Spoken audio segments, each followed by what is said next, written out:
sunu gan bi nga xam ni mooy docteur Aliou Ba salaamaaleykum. maaleykum salaam. yow yaay conseiller politique Greenpeace Sénégal xam nañ Greenpeace ci àddina ci xeex lépp lu jëm ci yàq àll beeg géej géeg lépp luy wàllu xeex environnement ngir mu gën a ñoŋ ñu bañ ko yàq fan yi nag werante dafa dox seen digg ak gouvernement bu Sénégal rawatina ministère bi ñu dénk wàllu napp gi ministère de la pêche lan ngeen di reproché ministère de la pêche bu Sénégal. waaw Babacar Fall maa ngi lay nuyu di nuyu seen auditeurs yëpp ñun lu ñuy laaj ministère de la pêche moo nekk transparence ci gestion des ressources halieutiques au niveau du Sénégal loolu kese lañ koy laaj. ci yan fànn yan ak yan licence de pêche yi gis nañ ni bokk na ci li ngeen tudd lan moo ci lëndëm ci seen gis-gis. ok donc affaire bi dafa am historique donc Sénégal dafa nekk dëkk boo xam ne dafa nekk ci zone yi nga xam ne ñoom ñoo ëpp jën ci àdduna bi donc loolu day attirer ay li ñuy woowee distant water fleet mooy pêcherie lointaine yi donc am na dëkk yoo xam ne dañuy développer type de pêcherie yooyu noonu pour ñu ñëw di napp ci yeneen zone yi nga xam ne dañu bëri jën. léegi loolu boo xoolee Sénégal chaque période day am ay problème de licence de pêche boo xoolee ci année 90 yi ci 2000 yi avec les bateaux russes boo xoolee léegi avec les bateaux chinois y a eu l'épisode des bateaux coréens donc actuellement ñun bi ñu tombeel nii moo nekk ay bateaux yoo xam ne dañuy jóge Asie ñëw fii pour ñëw napp ci zone Sénégal mais étant donné que y a pas d'accord de pêche entre la Chine et le Sénégal ou bien les pays asiatiques et le Sénégal qu'est-ce que les gens font ils trouvent beneen astuce bu nga xam ne moom moo nekk des sociétés écrans ou bien des compagnies mixtes. loolu la ministère bi wax. parce voilà. que nee na du ay bateau chinois ay bateau yoo xam ne la ay kayitu Sénégal lañ am. waaw loolu moom xam nga wax boobu moom moo nekk ñun defaruñu bateau donc bateau bu fiy ñëw ci beneen dëkk la mën a jóge donc lu ministre bi wax loolu pour man taxawul parce que ñun duñ defar bateau léegi mais ñun lu ñu xam mooy que bateau yooyu noonu nekkul sax Sénégal lañ njëkk nappee bateau yooyu am na dëkk yu bari yoo xam ne jaar nañ fa te defuñu fa def nañ fa pêche INN lu ñuy woowee pêche illégale non réglementée non illicite non réglementée non déclarée donc pêcherie yooyu noonu ñu bëri xam nañ leen et c'est documenté nekkul ñun ñoo ko njëkk wax am na ñeneen ñu ko wax Global Ocean Watch wax na ko ci bateau yooyu noonu ay fuyang yu yoo xam ne dañuy trafiquer seen AIS par exemple dañuy nekk Sénégal yow boo leen xoolee ci signal yi nga gis leen Mexique donc ñooñu am nañ benn historique boo xam ne moom mooy pêche yeneen ñoo xam ne ñoom tàmm nañ def loo xam ne du yoon donc bu ñu amee écho boobu noonu ci lañ def ay investigation ñu gis ne même au niveau du Sénégal période bi nga xam ne dañu waxoon que benn licence de pêche bu bees joxewuñu ko ñu gis ne le 17 avril am na ay licence yu génn yoo xam ne c'est par rapport à cette flotte là donc loolu interpellé ñu gën a bës xóotal. mais ñoom weddiwaat nañ ko encore ministre bi boobu weddiwaat na ko ne loolu amul benn licence yu bees yoo xamante ne joxe nañ ko boobu ak léegi. waaw xam nga loolu werante entre médias interposés la mais ñun li ñu leen wax c'est simple léegi étant donné que instant bi ñu ngi werante naan lii la du lii nañu publier liste bateau yi nga xam ne ñoom ñoo nekk di pêcher au niveau du Sénégal ak kañ lañ am licence ak ban type de licence lañ am loolu lañ wax. donc loolu suñ ko publier woon tey kon lii yëpp dootuñ fi fekk ñu yeew suba teel di werante ci même sujet pendant plus de 6 mois maintenant parce que c'est depuis avril je pense ah donc buñ ko defee woon noonu actuellement werante boobu yëpp du am ñun on a envoyé 2 lettres yoo xam ne loolu laajte nañ ko ils ne nous ont même pas répondu te du ñun kese. kan ministère de la pêche ministère de la pêche et de l'économie maritime. comprendre envoyé nañ leen 2 lettres. duñu répondre est-ce que dans une administration normale citoyens yi war nañ di yónnee ay lettres duñu leen répondre te du ñun kese société civile bi pêcheurs artisanaux yi ñu bëri envoyé nañ ay lettres ils répondent pas et ce qu'on leur demande c'est simple li ñu leen laaj c'est de juste publier la liste des navires qui sont en train d'opérer au niveau des eaux de la ZEE sénégalaise pour que ñëpp xam lan moo am léegi suñ ko publier bu fekkee ñun ñoo juum mais ñun dañuy bind lettre ne ko ñun kat ñoo juum ak ñeneen su fekkee ñoom ñoo jum ñu indi des mesures correctives yoo xam ne day tax nit ñi nekk si jàmm. yéen li leen tiital mooy bateau yi bu ñu bëree ñu leen di jox licence ñu jóge bitim réew dañuy jël jën yëpp Sénégal dootul am jën loolu mooy seen yitte mais est-ce que itam ñi nga xam ne ñoo nekk fii yori bateau Sénégal ñoom it bokkuñ ci ñi yàq jën yi di jël di napp lu bëri. Bon actuellement xam nga tey dëkk boo gis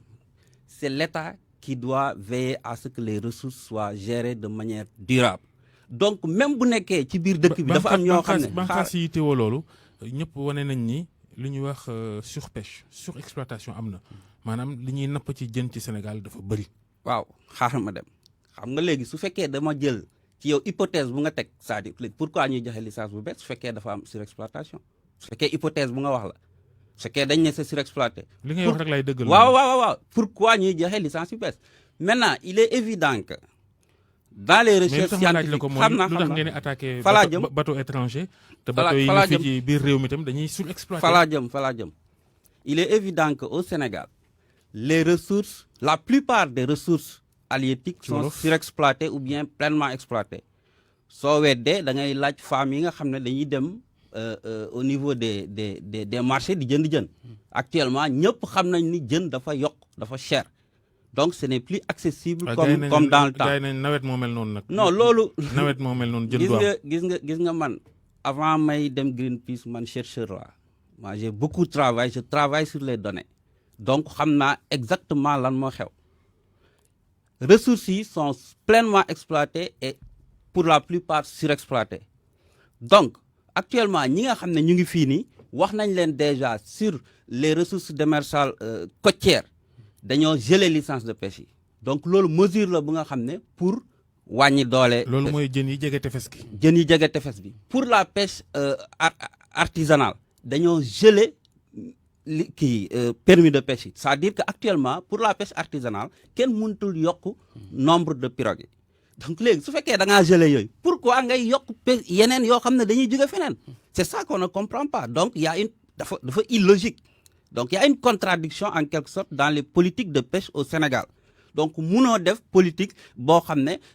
pilotage à vue ngay def boo gisee Babacar Fall nga jox ko licence après nga ne ñeneen ñi bon vous pouvez pas avoir de licence parce que c'est surexploité donc nit affaire dañu war a logique ci sunu gestion des pêches te Sénégal dafa nekk dëkk boo xam ne yàq géej bi war ñu yem rek ci bateau yi jóge bitim réew ak yooyu ni ko Babacar waxee mais ñu nekk fii tamit ne leen yéen bokkeen ci yàq géej bi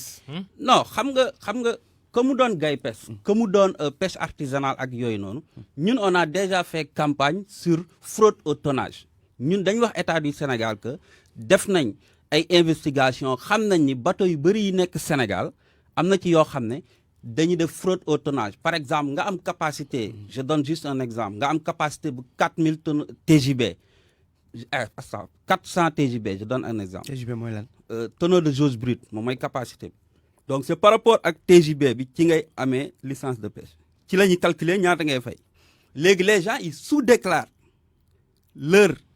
capacité pour am accès non seulement ci licence prix licence bu yomb mais aussi nga am accès ci zone yi gën a jege comprendre donc c'est des astuces yi nga xam ne gars yi dañ koy utiliser mais loolu administration des pêches moom moo la ko gën a xam on leur a demandé de faire ça ñu ne ñu ngi def audit. audit bi ça fait direction de la surveillance des pêches. non anam xam nga l'administration des pêches en général. bëri nay banqaas ñoom ñu ngi def seen ñu ne ñu ngi def seen depuis 2017 bon chaque kii ñu ne ñu ngi ci donc temps yi tamit yëngalaat na nee na ils sont en train de faire ça je sais même pas quand est-ce qu'ils vont finir ça donc ça ñu ngi koy xaar donc loolu mesure de régulation la boo xam ne léegi bu dee bateau yi jógee bitim réew da ngeen tiit ñu yàq géej gi ñii fi ne jàpp nañ ñu ngi koy tàmbalee yàq itam fi mu toll nii lan ngeen gis yéen waa Greenpeace. ñun waa Greenpeace loolu laa lay wax lu ñu gis loo xam ne moom moo am fii ñuy yàq chaque jour ñu ngi ciy wax li ma la wax tonneau de jauge brute yooyu noonu loolu nekkul bateau yu jóge fële yi nekk fii la yooyu lañ leen wax ñu def audit pavillon bi ñoom ñu ne ñu ngi koy def donc loolu ñun ñu ngi ci. en 2012 seen xel li ñu wax audit boobu ñu wax wàllum jaugeage bi ak tamit wàllum flotte bi xam napp bateau yi napp Sénégal li ñu wax procédure bi nekk dool seen xel. comment procédure bi dalu seen xel audit boobu ministère bi wax ne daañu ko amal. non dañu ne ñu ngi ci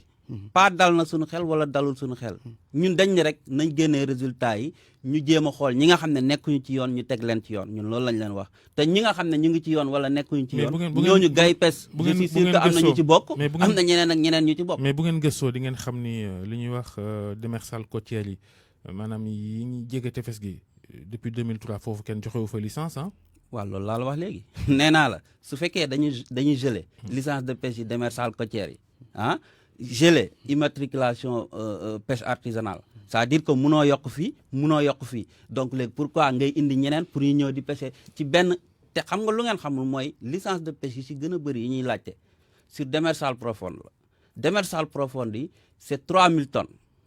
de merlu. mooy biir géej ca kaw biir géej 3000 tonnes de merlu 3000 tonnes de merlu 1750 tonnes ont été données à l'Union européenne ça reste combien hein ça reste 1250 c'est 1250 il y a déjà des navires waaw am na déjà ay navires de pêche sénégalaises yi nga xam ne ñu ngi ci di napp 1250 tonnes yooyu ñu ne léegi 50 navires yooyu yëpp presque 40 yëpp loolu la ñuy laaj loolu mën naa nekk mënul nekk donc ce que les gens font c'est quoi c'est que dañuy demander licence de pêche démersale profonde boobu ba pare ñëw di napp suñu yaboy yaa ngi comprendre donc c'est des astuces yoo xam ne ñëpp xam nañ ko comprendre nga da ngay alerter ñun Greenpeace lu mu am moom mooy di alerter on a envoyé 2 lettres d'alerte et demandé des informations les gens ne répondent pas du ñu tontu comprendre nga ñun tam ñu ne nañ bind suñu rapport bu ñu bindee suñu rapport ñu jox ko Sénégalais yëpp ñu xam lan moo xew ci biir géej gi loolu moo am. mais est-ce que yàkkamtiwu leen ginnaaw procédure càmbar gi tàmbali na. procédure càmbar mënuñu woon xaar rek ba yëfi sotti. procédure càmbar depuis 2017 ñu ngi càmbar. instant bi ça fait combien d'années tànn cabinet instant bi ñu ngi ci procédure. non loolu beneen procédure dafa ne dafay def. audit du pavillon appel d'offre pour ñu càmbar. waaw loolu nangu naa ko. nee nañ lancé nañ appel d'offre pour def audit du pavillon. léegi ci audit du pavillon boobu loolu beneen problème la ñun lu ñu laajte pour mu gën a simple ci Sénégal yëpp. liste des licences loolu fichier Excel la yéen ñi xam ngeen luy fichier Excel. xanaa kay Sénégal war nañ mën a xam ñaata navire moo nekk ci biir géej gi léegi Sénégal moo nekk dëkk boo xam ne kenn xamul ñaata navire moo nekk ci biir géej gi loolu est-ce que yoon la. est-ce que yéen waa Greenpeace faralu leen ñoom GAIPES ak yooyu mooy armateurs sénégalais yi ci xeex bi. ça veut dire que yow kon xamoo historique Greenpeace. damay laaj rek. non Greenpeace 2017. parce que li ngeen di wax la waa GAIPES di wax. waaw 2017 Greenpeace ak GAIPES liñ doon laajte fraude au tonnage yooyu noonu GAIPES si boppam àndul woon ak ñun au début ci affaire boobu noonu donc c'est-à-dire que ñun ànduñu ak kenn ñun on est du côté de la vérité soo xamee Greenpeace ñu ngi ci au moins 55 pays amul benn xaalisu benn organisation multinationale bu ñuy recevoir amul benn xaalisu benn état bu ñuy recevoir donc on est libre donc boo xamee Greenpeace xam ne mënta ñun côté vérité lañ nekk su fekkee GAIPES côté vérité la nekk au moment T où nu mën a suñu campagne dañuy ànd ak ñoom te ñun ànduñu ak GAIPES kese on est avec la pêche artisanale on est avec d'autres acteurs de la société civile ak aussi Greenpeace donc on est ensemble ci benn combat. mareyeurs yi ànduñoo ak yéen ci li ngeen di wax. non mareyeurs Sénégal yi. non xam nga Sénégal moo nekk dëkk boo xam ne loo wax rek ñu def ko politique. ñun on n'est pas des politiciens. les gens ils sont sortis. pour dire que am ngeen position kay nangu leen ñeneen ñi seen position. non man waxuma ñooñu déglu naa leen. li ñu wax mooy ñoom ils étaient plus concernés par le fait que ministre bi joxe na ay moteur ministre bi joxe na ay gasoil ay yooyu ñun waxuñu waxu gasoil ñun li ñuy waxu géej gi la géej gi amul ressource bu doy pour que beneen navire bu bees di dugg ci biir géej gi te loolu bu ngeen xoolee actuellement lien boobu noonu ngeen di gis entre immigration clandestine ak ressources yi manqué ci biir géej gi y a un lien très fort. waaw seetlu nañu gone yi jël gaal fan yi di dem Europe ñu ci bëri ay nappkat lañ. li ci bëri ay nappkat lañ te ñoom ba ñu demee foofu ba ñu leen interroger wax nañ que ni ñoom licence géej navire yi nekk ci biir géej gi moo tax ñuy dem tu sais pourquoi gis nga navire yooyu di dem Espagne c'est des investissements de environ 20 millions ou bien plus su fekkee nit investir na 20 millions pour dem nappi gisul lu mu napp mais day jéem a xool nu muy rentabiliser kii wam investissement am donc loolu état du Sénégal loolu la war a xeex protéger les pêcheurs artisanaux protéger les femmes transformatrices filière bi yëpp mu protéger leen boo xoolee actuellement nekkul licence de pêche kese actuellement moo nekk problème actuellement industrie de farine de poisson yi nga xam ne tamit ñu ngi koy implanter ci dëkk bi ñuy jël jën bi di ko soppe farine de poisson di ko dem dundalee ay mala Europe wala Asie loolu dañ ko war a arrêter. gis nañ ñu koy kaas Kayar ak feneen. dama ne la ministre bi génn na nee na ñooñu utiliser wuñu poisson frais léegi dama leen laaj ñi dëkk fii Saint-Louis ban usine transformation moo nekk Saint-Louis ba nga xam ne dañuy jël foofu déchets yi di ko def ci farine amu fa. jën bu yàq amu fi fii jën bu nar a yàq ñu keccax ko mbaa géej. voilà jën boobu amu fi. léegi nga bëgg a jël sunu jën yi jël ko naan ñu noo déchets yi la ñuy jël ak yooyu mais déchets yooyu amul Saint-Louis amul tamit Joal femmes yaa ngi fa fees del di transformer ñu dem teg fa usine ñooñu di concurrencer femmes yi donc dañu war a xool nu ñuy jàppalee sénégalais avant tout. léegi lan mooy solution justement ci problème bi napp géej jën bi yàqu géej gi ñu yàq ak jën yi ni ñu koy exploité surexploitation bi léegi réel comme proposition yi ngeen def concrètement ngir régler problème bi. Concrètement le truc c'est que dans une politique de pêche la première chose c'est d'avoir une recherche scientifique forte donc dañu war a dooleel recherche scientifique bi nga xam ne moom mooy joxe moom mooy évaluer ressources yi pour wax la lan ngay def. am na CROD fii nii. CROD am na mais taxu ko amul yenn doole yi dañ ko war a jox doole mu jël am ay navire di def investigation yu baax boo xoolee tey dëkk yi nga xam ne ñoom ñoo gën a dox ci affaire pêche loolu dañ koy def. deuxième chose moom mooy dañu war a tëj usine de farine de poisson yi troisième moom mooy dañu war a publier liste yi ñëpp xam lan moo xew suñu géej comprendre nga. donc ba pare dooleel ñi nga xam ne dañuy liggéey ci géej muy femme transformatrice yi muy nappkat yi muy ñoo ñëpp ñu leen di dooleel ba nga xam ne tey ñoo dinañ mën a dund ci seen liggéey ba pare kenn dootul jëlati fii ay gaalu investissement au plus de 20 millions di dem ay Espagne ak xawma fan. donc loolu dañ ko war a arrêter. léegi waa Greenpeace bu weesoo jën yi ngeen jàpp ni ñi ngi koy yàq ci napp gu ëpp. li nga xam ni itam seen xeex la mooy wàllu environnement. bateau yu bëri yi ci géej gi. ak njeexital gi mu am ci alam gi environnement bi yan xayma ngeen ci mujjee def. njeexital. conséquence impact environnementalu bateau yu bëri yi ci géej gi ak li ñuy dégager ak ñoom seen est-ce que yooyu def ngeen ci xayma yu mujj yi yan la. waaw xam nga dëkk bu nekk ak problème am gis nga comme Sénégal actuellement problème bi nga xam ne moom moo gën a émerger moo nekk surexploitation des ressources actuellement ci lañ nekk. mais am na yeneen dëkk yoo xam ne dañuy travailler sur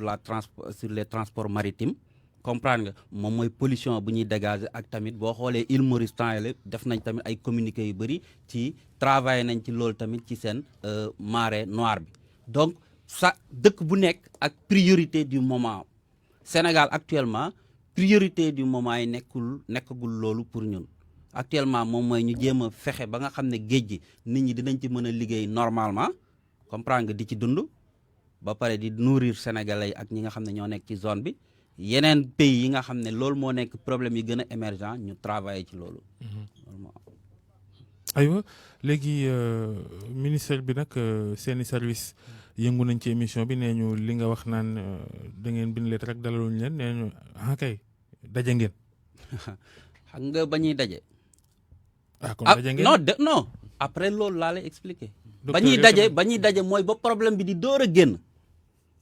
ba problème bi génnee fekk man envoyé woon naa lettre de félicitation envoyé xaaral non ndaje bi mai la te lettre yi ñu ngi ko envoyé juin ak août ndaje bi mai la woon mooy ba problème bi génnee tag boobu la ñu woote ñu ngi ko envoyé woon lettre ay décembre xaw ma novembre mu recevoir ñu mars avril pour wax ñu affaire problème bi bu ñu génnee ci ndaje boobu nag ci la ñu def suñuy investigation après ñu bindaat ko lettre ni ko ñun kat gis nañ lii loo ci xalaat tontu ñu bindaat beneen lettre ne ko ñun gisaat nañ lii ak lii ak lii ak lii est-ce que doo ñu envoyé listu navire yi nga xam ne ñu ngi nekk di napp ci géej tontu ñu. jërëjëf ñu produire suñu lettre. jërëjëf et ñu produire suñu rapport. docteur Aliou Ba conseiller politique Greenpeace Sénégal jërëjëf ci waxtaan wi. merci jaajëfal ak Ndiogou Diène jaa ngeen jëf yéen it mbokk yi ñu jox kàddu gi ci kanam El Hadj Assane